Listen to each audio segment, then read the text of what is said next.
For centuries, humans have sought to gain support for their opinions. The many beliefs, values, and tastes we bring to the table should not be out of impulse, however. We must construct well-developed and carefully planned arguments in order to win the support of others. Which leads us to wonder, what does it take to be great at debate? Firstly, arguments should always be professional. That means conduct yourself with respect to your opponents and audience. No cussing, insulting, or condescending language will help you win your argument. This isn't wrestling. Second, it is also imperative to use rhetorical skill to synthesize your argument. We've all heard of Aristotle, but do you know the three artistic appeals used in persuasion? Logos, the logical appeal, aka what you are saying adds up and makes sense. Pathos, your argument brings emotional value that resonates with the audience.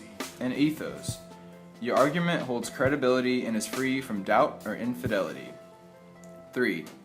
Focus on the opposing side. Knowing the other side of the argument will only go to help you refute your opponent's argument, while at the same time strengthening yours. Don't get stuck unaware or caught off guard. This will leave a gap in your argument. 4. Limit your arguments to 3 or less. This is extremely important because you must be specific in your request. Do not leave the audience guessing as to what your point really is. Also, leaving your argument open-ended and imprecise gives your opposition the upper hand at dismantling or manipulating what you are trying to say. Stay concise. 5. No common logical fallacies, or what otherwise can be termed errors in thinking. They include A. Cause and effect, the assumption that because one event occurs before another, that the first causes the second. Example, does the sun rise because the rooster crows? B. False authority, selecting experts who are not credible. An example being a sports star on dental health, and selecting the best toothpaste because their teeth are white, whether they know anything about toothpaste or dental health in general. We see this a lot in advertisement. C. Part to whole. Proving part of an argument does not necessarily discredit the entire argument itself, nor does proving part of the argument valid make the whole argument valid.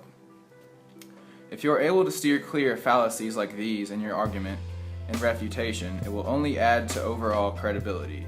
You will leave your opponent and audience breathless. 6. Be sure your evidence is valid. Getting your sources from Wikipedia does not make your argument strong, no matter how good it may sound.